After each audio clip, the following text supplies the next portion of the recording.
Javier Lozano, what's your superpower and how's that serve your mission to help others?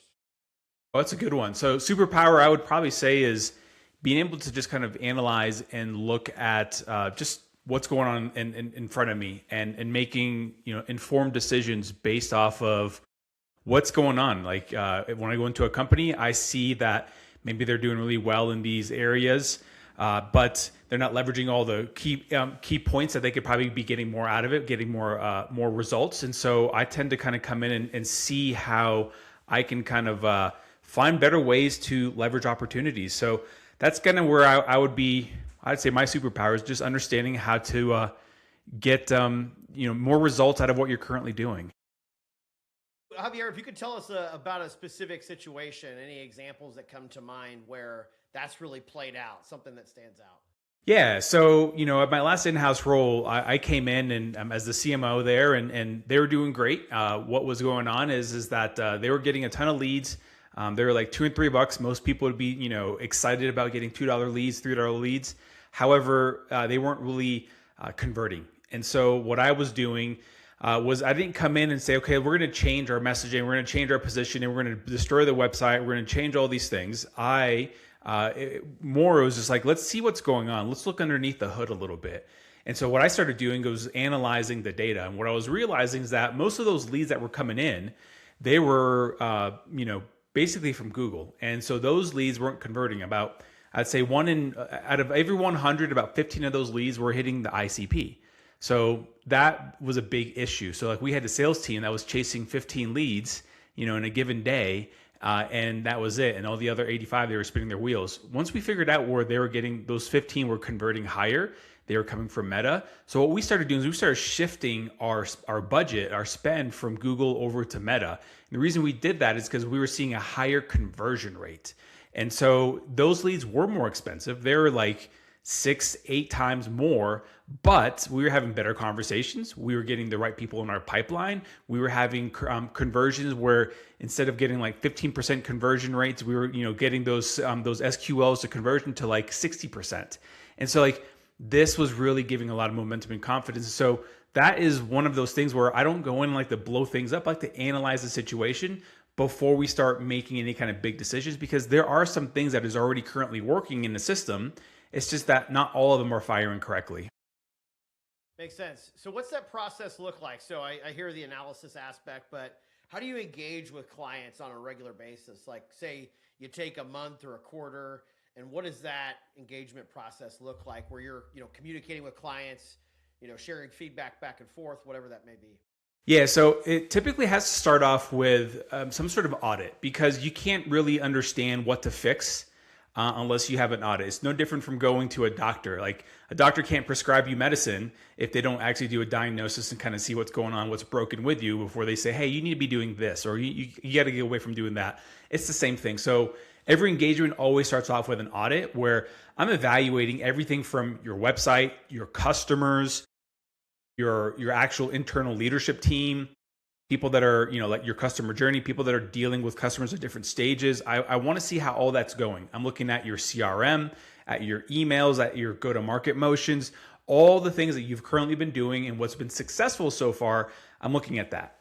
And so what happens after that, it takes about, I would say, let's just call it 30 days. It could take a little bit less depending on how messy things are inside, but that gives us a 90-day roadmap. In that process, I'm building out, this is what we need to fix. This is what's already working. Let me just kind of like tweak this a little bit. Cause like, I'm also going in there and kind of fixing some things like in a mechanic. A mechanic's going to go in there, probably like, oh, you're a little low on your fluids. I'll just top that off really quick. No big deal.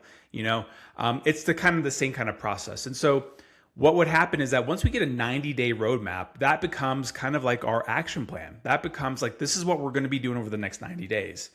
And this is where strategy and execution really come into play, where someone that actually knows how to not just build the strategy, but pull all the levers is really critical. So I'm not just a strategist. I also go in there and I'm not saying I want to write a blog, but like if we need to get a blog going before we pass this off to like Tommy to start writing, the content, and they have a framework, then we do that. So we're building this framework as we're doing this. And so then after those 90 days, we then are analyzing what's working, not working, so that we can either pivot, we can either kind of change a little bit of direction, but overall, that becomes our roadmap. And so how I like to look at this is that engagements are going to be probably, 9 months, 12 months, just really depends.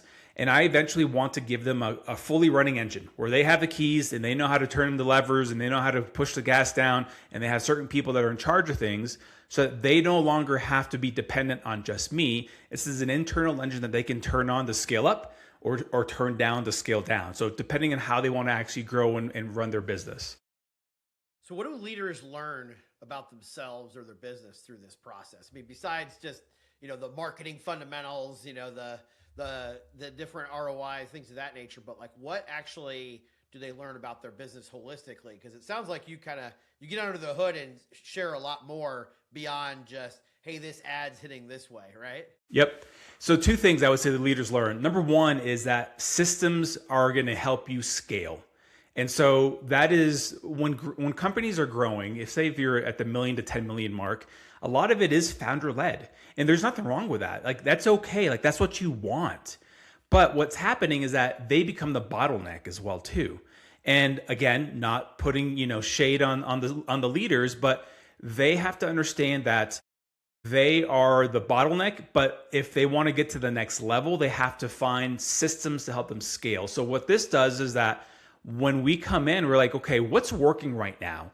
How can we remove you from this process and then either plug in somebody else, use automations, maybe leverage some AI, whatever the case is, but it's about that piece. And so once we explain that to a founder or a CEO, and they already like it because they like the idea of like, great, I don't have to deal with this anymore. But they don't always think in the systems process. And so this helps them be like, okay, this makes sense. The other part, and I kind of just touched on it, is them being a bottleneck. And this is the part where it's difficult because as all founders, we all know what works. We all want to be in the weeds in there. We all want to like take care of this stuff, but you have to also trust your team, or you have to trust the people that you've put in charge to run these things. Because even if it's not at 100%, 80% is probably going to be just sufficient where no one else is going to see a difference. And that's where I see some leaders actually losing sight, is that they get caught up in like, well, it has to be perfect. It doesn't have to be perfect. It's okay at 70%, 80% because your customer base doesn't know any better. Now, if we're talking about poor customer service, that's a different story. But as an overall function, the idea is that we want to remove the leaders from the bottleneck so that they can start focusing on their areas of genius. I love the way you explain that. Perfection is the enemy of progress, essentially, right? You can nitpick the littlest things. I actually just wrote an article about this morning, a post on just how much over critiquing your team or the work. It's not about excellence. You're actually holding your team back from growing in a lot of ways. So. Yeah, and I've encountered that so many times, and that's the part where it's like, it's not so much that you want to be rude to the leader and say like, hey, you hired me for a reason, but it's like, hey, I promise you that if you just let the market decide what good is instead of you, then you'll start making the right adjustments and shifts so that everyone is happy. Definitely. So if you could take us through your journey about a bit, Javier, on like what led you to Boulder Media. So I've been an entrepreneur at heart since at a young age. I actually used to do martial arts for, almost 30 years. At about 14 or 15 years old, I had the goal of actually starting a martial arts studio. That was my dream. And so, in that process, I was competing all over the country. I won a world title at one point in the year 2000. So I was doing very well in sports martial arts, enjoyed that. Went to college for the whole purpose of learning how to open a business. And then in 2008, I opened my first company. So basically, the whole process, I ran that for about 10 years. And the beauty about that is that it taught me a lot of different things, like, being a business owner, being that bottleneck, creating the systems. But what helped me sell that business was the systems I had created to make it sellable, and it wasn't built on myself. And so in that process, I also learned and realized that I really enjoyed a lot of the marketing strategies more so than I, enjoyed like teaching martial arts and doing fitness classes and those sort of things. And there's nothing wrong with that, but like my desires and goals all kind of shifted. So eventually I decided to sell the business. I had a successful exit and then got into corporate. and jumped into facility services. Didn't know a single thing about anything with facility services, had no idea. But what I did know is that it was an antiquated space that was doing old school kind of marketing and approaches of just like business development. And I was using more of a newer version of marketing, digital kind of stuff, and was able to get some traction where we were closing deals or opportunities coming inbound from like Dollar General, Anheuser-Busch, Raytheon, Verizon, T-Mobile. And that kind of showed that, hey, you know what, this playbook does work. So from there, decided to jump into another marketing role as a CMO for an agency, and was kind of like, seeing what that was like, because I've always kind of thought about doing the agency stuff, but realized that wasn't my thing yet. And then eventually took a role as the CMO at Ratmate, which was a vehicle graphics company. And so what happened there is I helped them scale from about $1 million to $20 million in just under 4 years. And it's a lot about the things that I just kind of touched on earlier. It wasn't just one thing, but there was different pieces that allowed us to systemize the process. And at the end of last year, it was kind of one of those where I think it was time to start entertaining this idea of becoming a fractional CMO. And so that's kind of how we got to get to Boulder Media Company, is where I really enjoy looking at different problems and finding solutions that they may not be thinking about, leaders may not be thinking about. And so those are some of the exciting things that I enjoy when it comes to just problem solving and looking at different challenges. Yeah, thanks for sharing, Javier. The first of all that really stands out is starting a company in 2008 had to be a challenging time. Maybe some of the unique situation of what we were going through at that point Oh my gosh. led you to find like the opportunities in the worst situations for many. But anything that stands out from just like those early days of getting going in '08, when that was about as I was just listening today about how tough '08 was on Elon Musk. So I can just imagine what it was on like starting a business. It was the worst thing possible. To kind of give you more color to all of this, I had just gotten like a $20,000 loan. I had signed a 5-year lease at like basically in a shopping center, and it was a personal guarantee, meaning like if you shut down, you owe every penny. Okay. I was working 80 hours a week, 40 hours at my full-time job, 40 hours at the studio. And my number one business driver were basically families. And guess what was closing? People are all basically closing their homes and going bankrupt and all that stuff. So it destroyed me. So I had to get very, very clear on how I sold and how I marketed. So what happened is that I got really good at not just the sales process, but understanding my audience so that when people came in the door, it was a no-brainer. And so the communication was very simple, if you will. And so it taught me to really kind of refine and then be scrappy. The scrappy piece that I think we all miss, like, over the past few years, we've all kind of had like this quote unquote free money, and now like we're all kind of like tightening up our belt straps a little bit, and we're all kind of like, cinching some things, and that's a good thing. So I really feel that whenever things get tight, this allows creativity to start flowing because you have to look at things a little differently. Thanks for sharing. So I'd love to hear a little bit more about what you see in organizations that you've worked with. Like what's the common through line of those that really succeed, or if you want to take the other side, of those who fail when it comes to really growing a scaling business? Actually, we can touch both sides very easily. So I would say that a lot of organizations get so caught up in doing all these things, going to market, if you will, with like 5 different solutions versus one. And that is the part where it gets confusing, because sometimes what will happen is that I actually saw this. I had a client here. We were doing a workshop for them, and to give you the best example is that they had a solution and there was like 8 modules, and so they're going to market with all 8 modules, saying we can do all these things. Well, it becomes confusing. And so I kept pushing them. I was like, listen, there's got to be one module that you just basically sell even on your worst day. Like which one is it? They're like, well, we do consultative selling. And I go, I understand that. Like, we're not changing your sales process. We're talking about how we talk to people. Well, this one is like the one that's just easy for us to sell. Like, okay. And then what are the results? Like, well, the results are they're excited. I go, well, can't you just go back and then ask them to buy some more things? They're like, well, yeah, it makes sense. I go, then why don't we just go to market with one? And so what happens is that these founders have all these like shiny objects, and they're like, this is great. We have this, we have that. We can do this, we can do that. And then what consumers are like is like, I don't don't get this. I don't understand what you can do. Apple didn't go to market with all the things that they have today. They went to market with one computer, and that's it. And so we want to think about that. We want to find that wedge where we can actually find a way where we're different from everybody else. The other part is that some people start thinking about competing on the same playing field as their competitors versus creating a blue ocean. And this is where positioning and messaging really makes a big difference. And so if you start trying to compete with the incumbents, you're going to lose. But if you start positioning yourself and say, no, we're not like them, we're a little different. This is what we do. We have this, this, and this. Then also you've created your own blue ocean. And so that approach right there allows you to then not only focus on one thing that you're really good at, but then you're no longer competing with those quote unquote competitors. Like, they're still your competitors. You're still in the same industry. You're not recreating a new industry. You're just creating a new category for yourself, a category of one.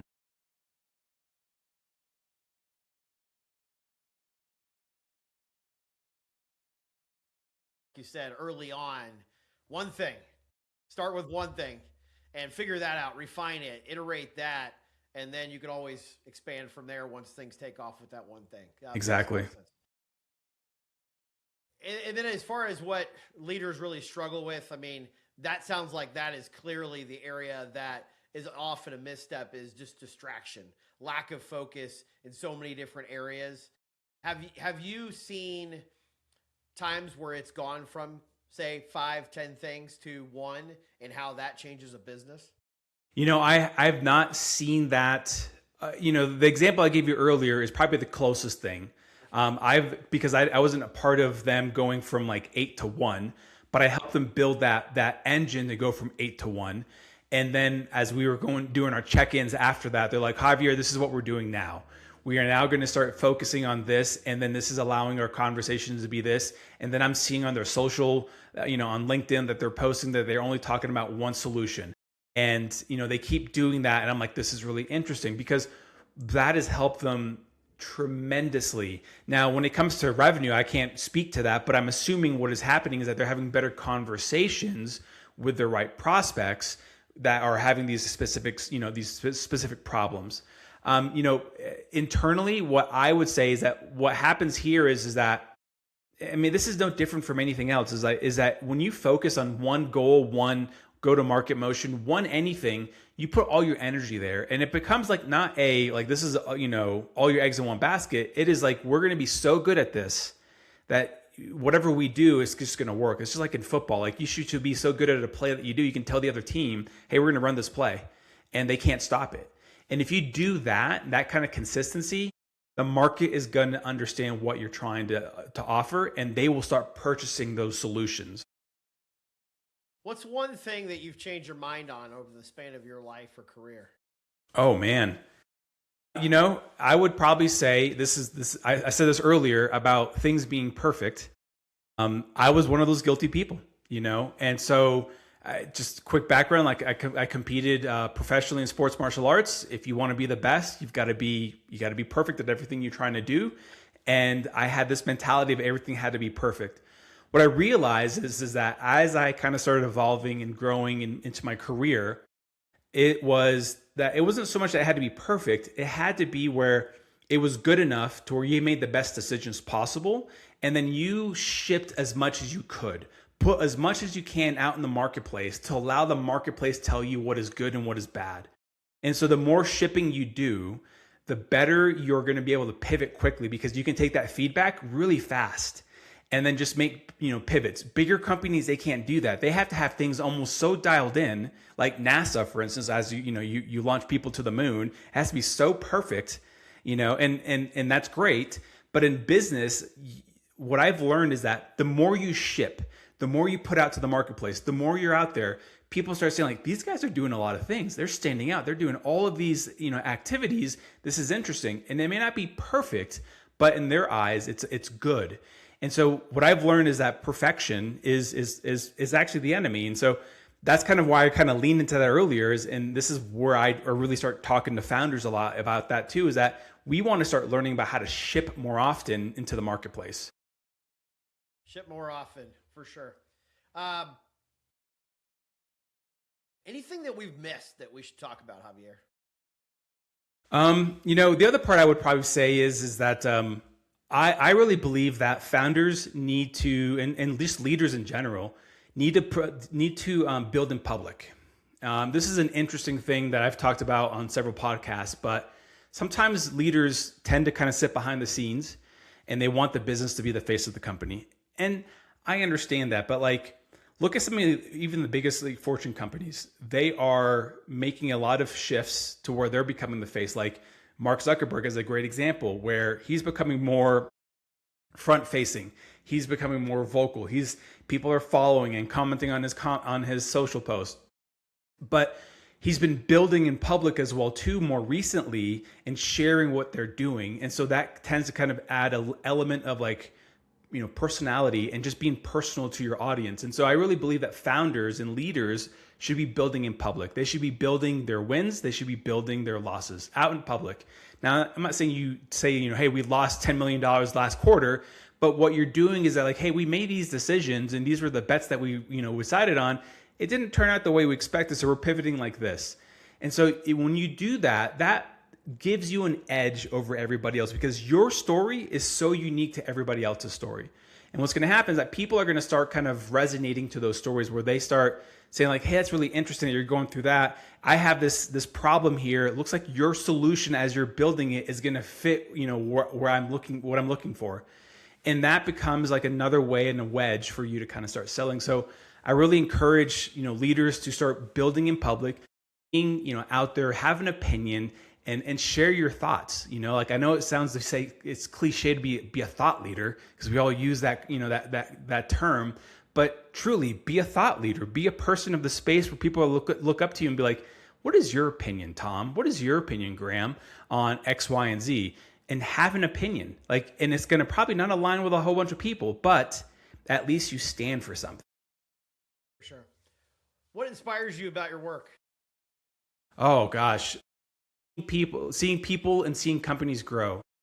And I get so excited whenever I am able to implement a strategy that has been kind of curated from data that we've put together and then, analyzing customers and analyzing all these things. And then we put the strategy and then actually not just kind of like, whoa, it actually worked. It's not that, but like seeing it work. And then the team is like, Javier, you're right. I'm like, yeah, I know. And seeing that, like, just trust the process. Do this, and you will see the results. And so seeing companies just start kind of changing their thought process of like saying, well, marketing doesn't do this. And this is how we've always done things. And this is what's working really well for us, as opposed to, when I come and show up with some new approaches and then they start seeing the results, they get excited. They're like, well, what else can we do? What are the other things that we can actually break into? What are we missing? And those are the opportunities where I'm like, great, now we've got some wins, you've got momentum, you've got confidence. And so I love seeing companies making those mental shifts and where they start trusting the process versus just kind of like, I don't know. Because the process tends to have something in there that is going to take them to that next level. Very good. What's next for Boulder Media Company in 2026 or beyond? Nothing groundbreaking. I'm not going to be coming out with a SaaS product or anything that's like AI driven. I'm not going to be like, we're going to do AI fractional stuff where you have an agent for you, not doing anything like that. So honestly, the biggest shift for me is really getting in front of as many founders and leaders that are needing help with just their go-to-market, but not just like how they're doing it, but thinking about things differently. Because what I'm finding is that these founders and leaders are just kind of stuck in their own world in a vacuum, if you will, and they think that they're the only, there's no one else that can solve that. So my goal is to get in front of these folks. And it's through podcasting. It's inviting them into my podcast as well too. It's through content. So it's really doubling down on what's working now so that I keep planting these seeds over the course of the next several months. And then these folks start saying like, okay, this is starting to resonate. This is starting to make sense. I have this problem. So it's nothing groundbreaking like AI. It's more of like, keep doing the basics, and I really believe the basics is going to be what helps me and others succeed into 2026 and beyond. And I really believe that you can take that to almost any business. I'm not saying don't embrace AI, but what I'm saying is that the basics, the fundamentals are still critical today, even in this tech savvy AI world that we live in. Power of simplicity powered by AI where it makes sense. Yeah. Exactly. Before we wrap, what do you want those you have worked with to say about your impact on them? I want them to basically feel the excitement that they might have been missing. Like they're excited about their business, they love it, like they're in there, but they might be stuck. And I want them to be like, you know what, Javier came in and he helped us get unstuck. He helped us align marketing and sales. He helped us start creating predictable pipeline that we can actually depend on every single quarter. And either we hit our goals or we're just short of it, but we have momentum that we can build off of, and we have the confidence to do that. And that's what I want my clients to be saying is that they believe in those pieces. And so that's what I try to bring in, is that stability and predictability within a company, because once you have that, you truly start buying into the system. What's your podcast, and how can listeners best follow you and your mission? So my podcast is Predictable B2B Growth. So I really believe in helping creating predictability, and just there's ways of doing it. Everyone has their systems, and so we've got a ton of episodes that are in there where folks can learn about strategies and tactics when it comes to marketing and execution. I'm very active on LinkedIn, so I believe I'm the only Javier Lozano Jr. Make sure you put Jr. on there, so you can actually connect with me. I do respond to DMs. You can comment on my stuff. I'm happy to connect there. And then also on my website, if you go to my website, bouldermediasolutions.com, you will find a couple of things there. I've got a newsletter where I just share cool tactics all the time, once a week. I don't spam you. It's just like really applicable things. And then I've got a diagnostic that you can do, within yourself, for your company. It takes like 15 minutes, and it's easy for you to kind of say, diagnose yourself in your company and what you're missing out on revenue opportunities. So those are some of the places. So podcast, LinkedIn, and my website. Javier Lozano Jr., Boulder Media Company. Thank you for being on Flywheel Leadership. We appreciate you sharing. Awesome. Thanks, Graham. Thank you.